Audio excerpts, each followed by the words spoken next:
Olá, prezados pós-graduados. Sejam bem-vindos a mais uma disciplina do seu curso.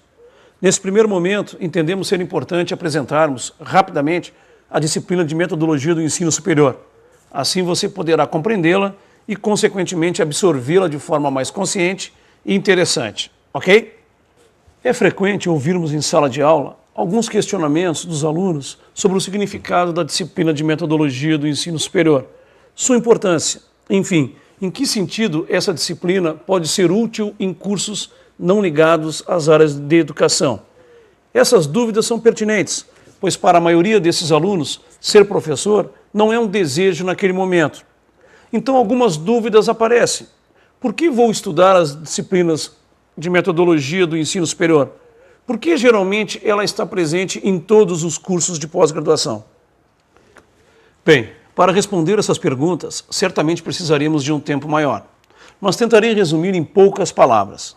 Quanto à primeira pergunta, gostaríamos de informar a você que ao cursar essa disciplina, você estará iniciando um processo de habilitação para desenvolver atividades de ensino, pois a principal missão da disciplina é oferecer informações e mecanismos didáticos que possam contribuir para a prática docente. No entanto, gostaria de esclarecer que a atividade docente é carregada de situações inesperadas, que naturalmente nos exigem respostas didáticas imediatas, que nem sempre são comuns a todas as realidades. Cabe a você buscar a continuação dos seus estudos nesta área específica da educação. Bem, quanto à segunda pergunta, se deve à necessidade de evitar que os futuros professores exerçam a docência desprovidos de conhecimento da área pedagógica, realidade que pairava sobre a educação há pouco tempo no Brasil. Nesse sentido, sugerimos a você que fique ligado nos objetivos propostos no seu caderno de estudo e nas conversas que iremos traçar nas nossas videoaulas, ok? No primeiro capítulo, estaremos discutindo a história da universidade no mundo e no Brasil.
Neste capítulo, nossa intenção será o de levá-lo a compreender o papel da universidade ao longo de sua existência, buscando uma reflexão sobre a sua atuação de ensino. Ao mesmo tempo, buscaremos apresentar e discutir a função da universidade no Brasil. Vamos começar nossa conversa discutindo o que vem a ser a universidade. Será que todas as instituições de ensino superior são consideradas universidades?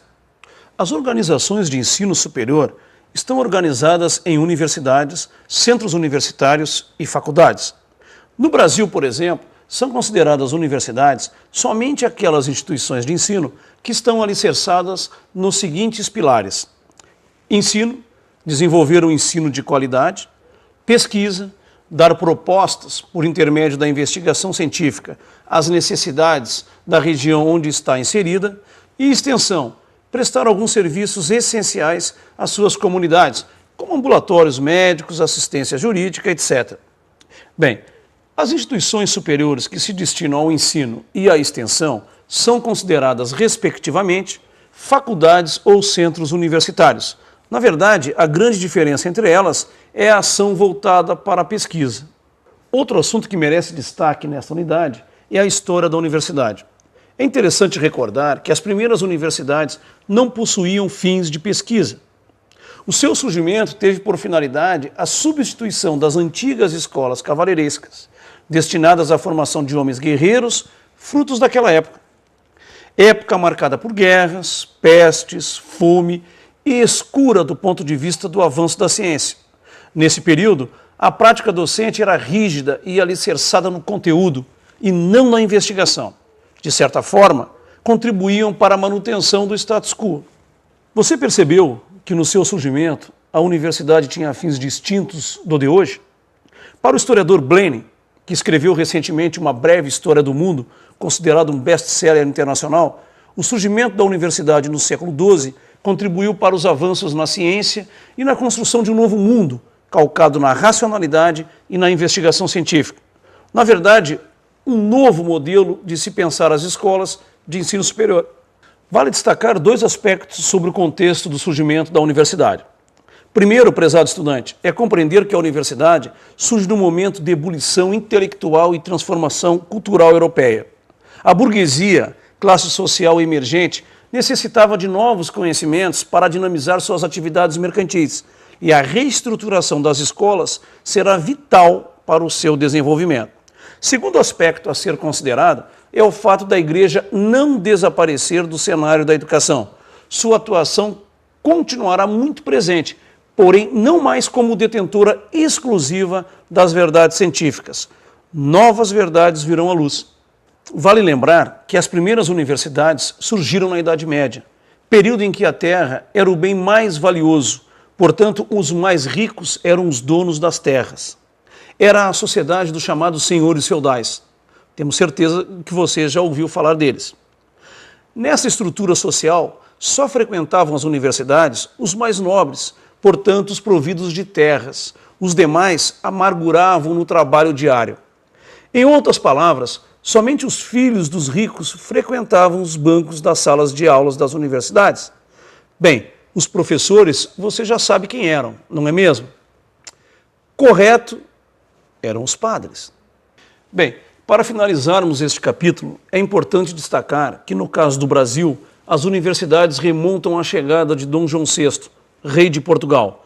De acordo com a literatura da história da educação brasileira, os cursos de medicina, química, agricultura são os pioneiros do ensino superior, surgidos na Bahia e no Rio de Janeiro. Bem, com relação ao capítulo 1, era isso que tínhamos para destacar a você. No próximo capítulo, estaremos discutindo as tendências que norteiam a prática docente e você perceberá que elas encontram reflexos na história da universidade.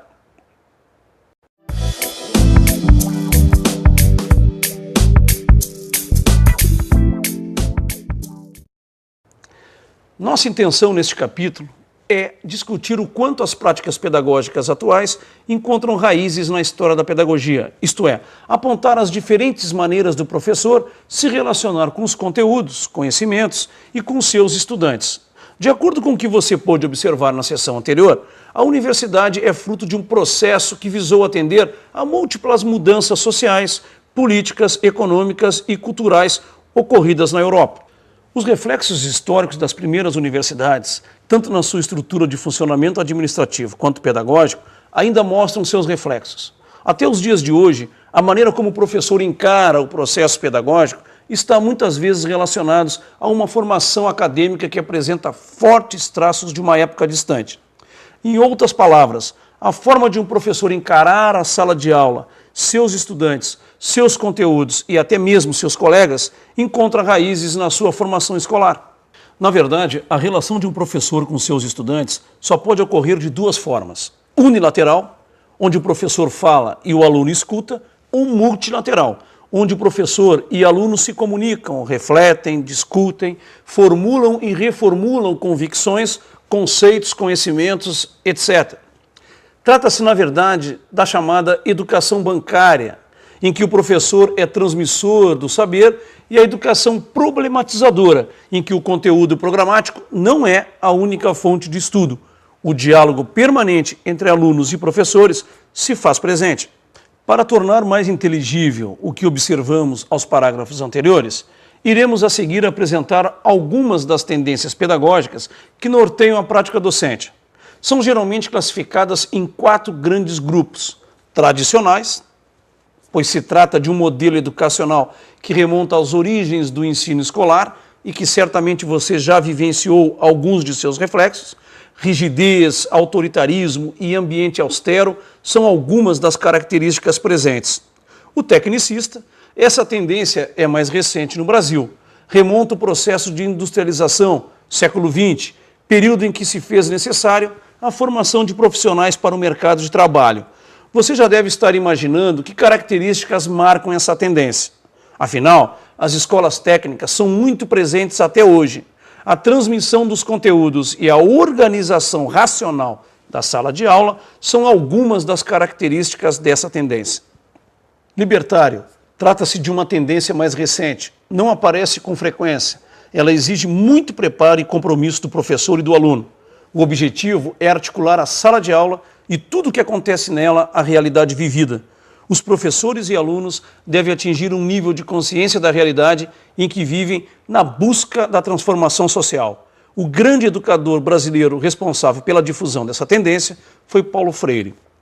A crítico social. A tendência crítica, conhecida como crítico social, chegou ao Brasil no início da década de 1970, sendo contemporânea ao modelo tecnicista.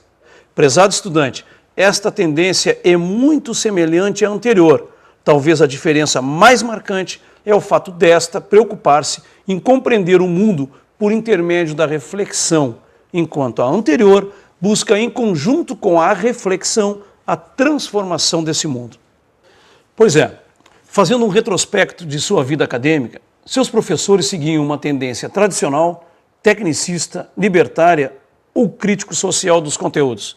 E você, que tipo de tendência apresenta mais intimidade? Qual delas você considera a mais adequada? No próximo capítulo, estaremos discutindo a importância do projeto de ação como um instrumento indispensável para uma boa prática docente.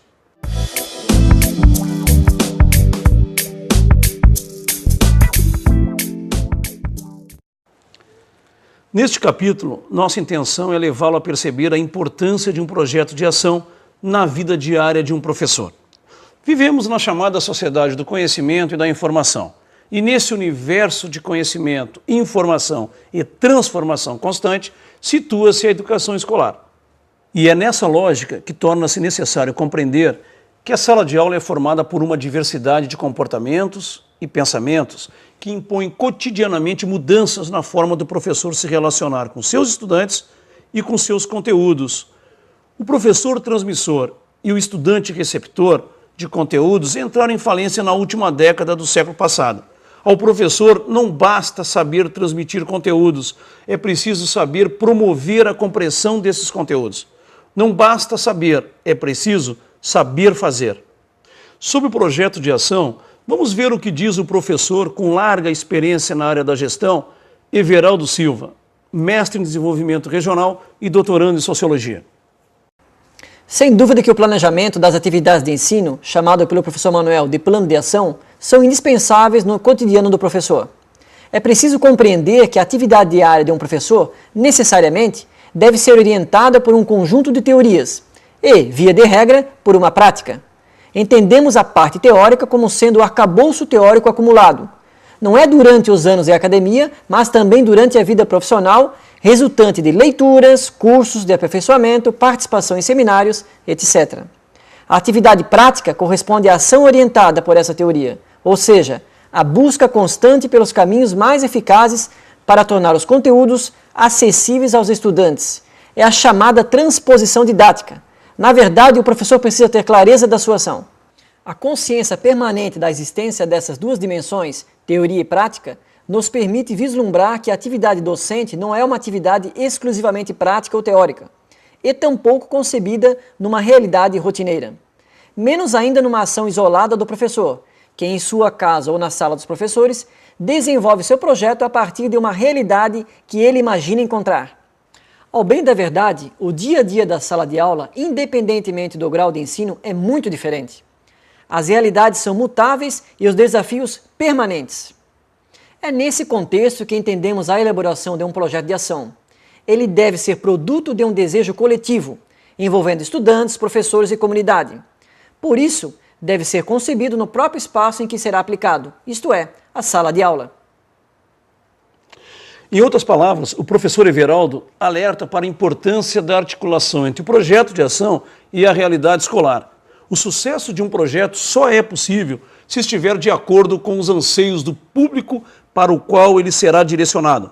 Claro que não devemos deixar de levar em consideração a ementa, a filosofia do curso, os conteúdos programáticos, mas estes devem ser trabalhados a partir de um arcabouço didático inteligível ao público-alvo. Lembre-se que um projeto de ação não é algo engessado e imutável, ao contrário, é flexível, portanto se transforma de acordo com as realidades. Nesse sentido, sempre que um professor sentir a necessidade de modificar algo, deve o fazer.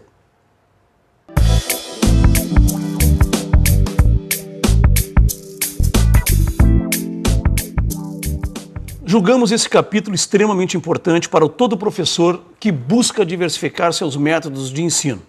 Prezado estudante, por inúmeras vezes você deve ter vivido situações em que seus professores utilizavam aulas expositivas como sendo a única prática possível para desenvolver a sua aula. Possivelmente, em vários momentos, tenham ficado chatas, gerando um desconforto a você, que possivelmente sentiu-se desestimulado em participar das aulas.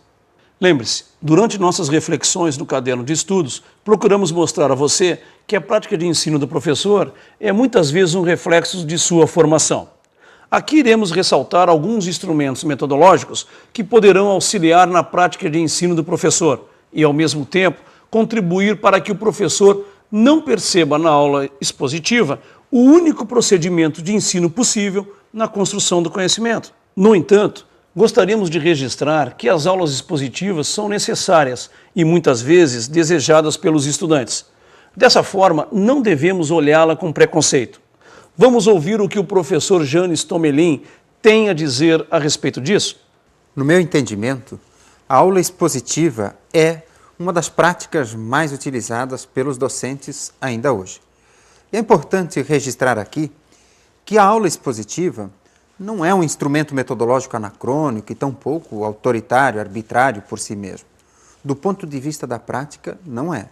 O que ocorre é que muitos docentes, nas suas exposições, esquecem de chamar, de cativar, de convidar e envolver os estudantes para um diálogo, para uma dialogicidade e para uma ação que culmine não só num monólogo onde o professor fala por ele mesmo e para ele mesmo, mas que ele converse com, que ele faça trocas, que ele promova a construção colaborativa do conhecimento. Dessa forma, entendemos que a exposição oral deve ser norteada por uma linguagem que instigue a participação do público. Nesse sentido, ela precisa ser sedutora, convidativa, com a utilização de expressões que refletem o cotidiano e que promovam uma reflexão crítica e significativa sobre os valores e conceitos que possuímos, às vezes até como verdades inabaláveis. Nesse caminho, as aulas expositivas abrem espaços para exposições dialogadas, onde o professor, a pessoa autorizada, media situações de construção do conhecimento com a participação de experiências e conhecimentos de seus estudantes. A sala de aula torna-se, assim, um espaço polifônico. Claro que, para isso, o professor precisa conhecer a fundo a matéria, levar em conta o tipo de auditório e usar apontamentos para fazer um bom uso dos recursos audiovisuais. É verdade, professor Janes. É impossível sucesso em nossa prática sem conhecermos a fundo nossa matéria ou deixarmos de considerar nosso auditório. Sem dúvida que esses são critérios básicos e indispensáveis para uma proposta de aula expositiva dialogada. Então, sempre que possível, o professor deverá diversificar seus métodos. Por isso, sugerimos seminários, simpósio, fórum, dramatização, estudo de caso e também estudo dirigido. Gostaríamos de lembrar que esses instrumentos servem para orientar o professor na sua prática diária. Na verdade, são técnicas que, quando bem aplicadas, contribuem para uma prática docente objetiva e reflexiva, servindo também para articular os conteúdos de uma determinada disciplina e outros ramos do saber. Portanto, esses instrumentos não devem ser utilizados para substituir as aulas expositivas. Ao contrário, são instrumentos que podem nascer nas próprias aulas expositivas. Nunca devem ser utilizados sem objetivos e propósitos claros, pois, caso contrário, tornam-se instrumentos geradores de discussões não muito distintas das do senso comum, ou seja, o conhecimento aparente que temos das coisas.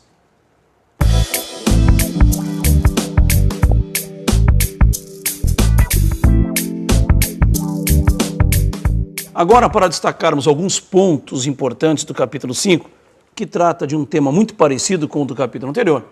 Na verdade, o que o torna diferente é o fato dos instrumentos metodológicos serem aplicados em espaços virtuais.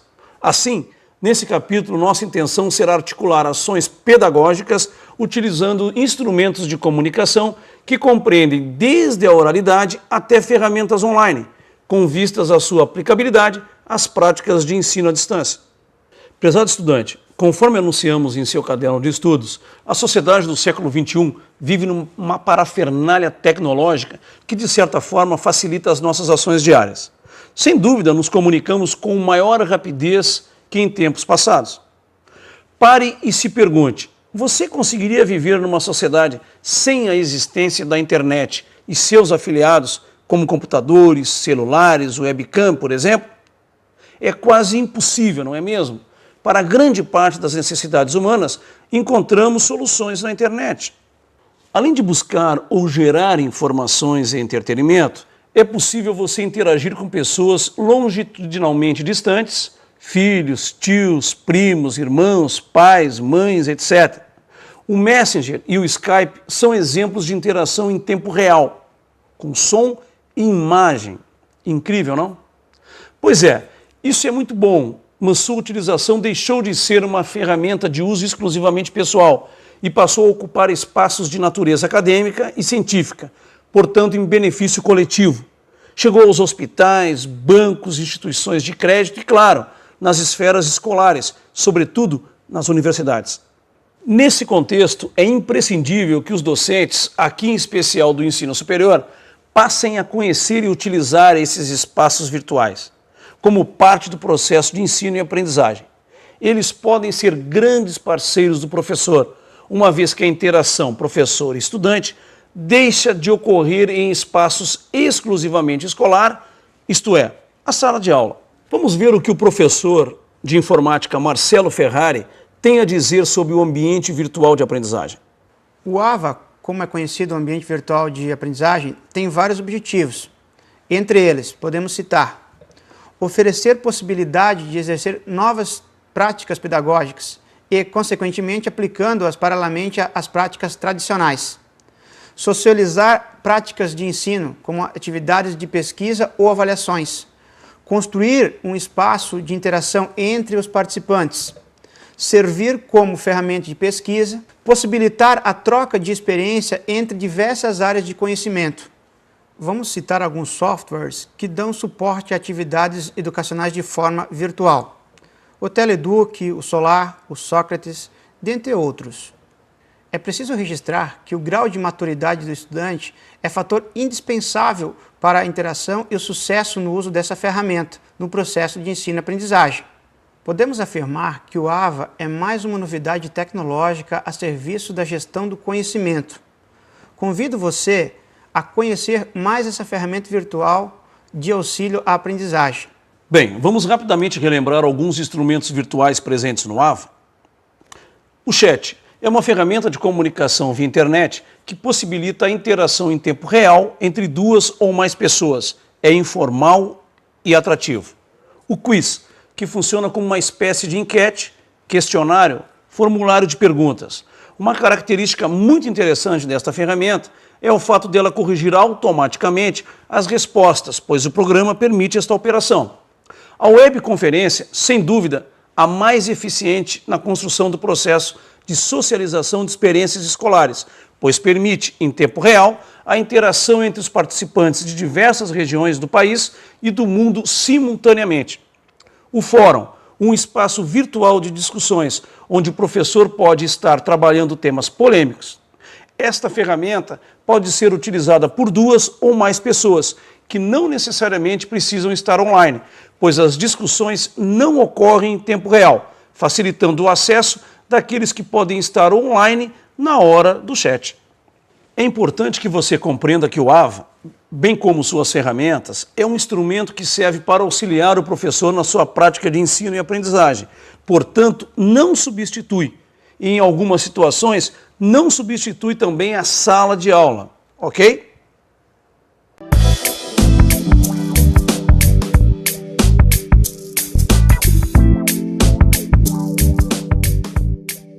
Aqui, nossa intenção será relembrar o conceito de currículo e também discutir as suas dimensões. Você já deve ter percebido que a palavra currículo faz parte do cotidiano das pessoas. Afinal, quem nunca entregou um currículo numa empresa com o objetivo de candidatar-se a uma vaga? Pois é, esse documento tão importante serve para informar a trajetória de sua vida, desde sua formação escolar até suas experiências profissionais. Currículo é mais uma dentre tantas outras palavras de nosso vocabulário que tem sua origem no latim. Sua origem está associada ao verbo currere, que traduzido para o nosso idioma significa caminho ou percurso. Na verdade, o currículo reúne uma série de significados e sentimentos ideológicos típicos do momento vivido, tornando difícil um consenso conceitual em torno de si. Mas pode ser entendido como uma estratégia pelas quais as escolas tentam satisfazer os fins da educação. É evidente que o currículo não é algo solto no espaço, ao contrário, ele está diretamente articulado às necessidades da sociedade. Logo, os conteúdos, as estratégias de ensino, instrumentos de avaliação e os objetivos, por exemplo, sofrem transformações sempre que necessárias. É preciso considerar que o currículo é fruto do seu tempo, e suas mudanças são resultantes das mudanças econômicas, políticas e sociais que assolam o mundo. Portanto, as transformações curriculares ocorridas no Brasil ao longo da educação são ações resultantes de transformações promovidas no Brasil e também no mundo.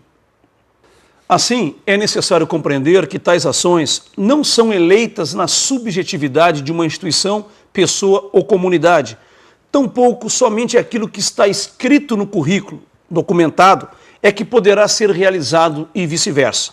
O que estamos querendo dizer é que o currículo de uma determinada instituição é oficializado por uma instituição maior, os chamados órgãos oficiais, como, por exemplo, o Ministério da Educação, as secretarias estaduais e municipais de educação. Assim, o currículo pode apresentar diversas extensões ou dimensões. Vamos rever isso então. Currículo oficial é o que foi planejado oficialmente para ser trabalhado nas diferentes disciplinas e séries de um curso. Currículo formal abrange todas as atividades e conteúdos planejados para serem trabalhados na sala de aula. Inclui também o currículo oficial. Currículo em ação ou real são todos os tipos de aprendizagem que os estudantes realizam como consequência de estarem escolarizados. Currículo explícito representa a dimensão viável do currículo e se constitui nas aprendizagens intencionalmente buscadas ou deliberadamente promovidas por meio do ensino. Currículo vazio ou nulo constitui-se nos conhecimentos ausentes, tanto das propostas curriculares, currículo formal, como das práticas da sala de aula, currículo em ação. Ao bem da verdade, as discussões acerca do currículo são constantes em todas as esferas educacionais. Dificilmente em congressos, simpósios ou seminários da atualidade não percebemos palestras ou apresentações de resultados de pesquisas que movimentam discussões sobre o currículo. O interessante é que você tenha percebido que o currículo não é um documento imutável, engessado ou elaborado cuidadosamente para durar uma eternidade. Seu entendimento deve ir no sentido contrário, isto é, que por se tratar de um documento carregado de valores e ideologias de uma determinada época, lugar ou grupo social, ele torna-se dinâmico, necessitando de constantes visitas e, consequentemente, ajustes.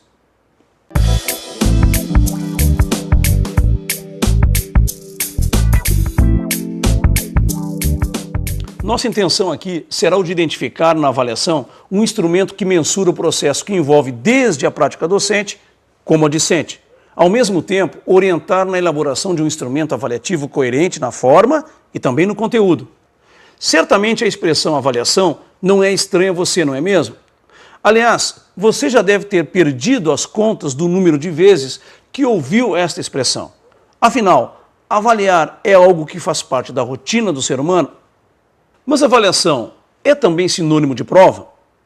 Ela serve somente para colocar em teste os conteúdos que conseguimos decorar? Em outras épocas, um sim seria a resposta mais correta, mas os tempos são outros. A avaliação não deve ser pensada como um instrumento de teor puramente técnico e estanque, mas sim processual, levando em consideração as escolhas ideológicas, políticas e crenças que possuímos. Atualmente, as avaliações são ferramentas importantíssimas para diagnosticar o processo de ensino e aprendizagem, avaliando ao mesmo tempo professores e alunos, isto é, perceber se as ações pedagógicas estão contribuindo para o processo de ensino e aprendizagem. Na verdade, a avaliação serve para revelar o que ainda precisa ser feito. Os instrumentos avaliativos são indicadores daquilo que o aluno aprendeu, compreendeu e daquilo que precisa ser ainda compreendido. A avaliação também serve para compreender o processo, tanto para os alunos como para os professores. Serve também para fixar um norte e buscar referenciais. O processo de avaliação precisa estar relacionado aos objetivos da disciplina. A avaliação ainda serve para identificar o que de positivo já foi feito, ratificar o que já existe, inclusive comemorar as conquistas. Enfim, a avaliação pode servir também para corrigir os rumos, alterar procedimentos metodológicos, baixar ou aumentar os níveis de expectativas. Outro aspecto que gostaríamos de chamar a atenção é o fato de encontrarmos colegas confusos na preparação de suas avaliações, sobretudo na preparação de provas. Por isso chamamos a atenção para alguns pontos a serem observados quando da sua preparação. O primeiro ponto é que sejam perguntas que levem o estudante a relembrar os momentos de discussões em sala de aula.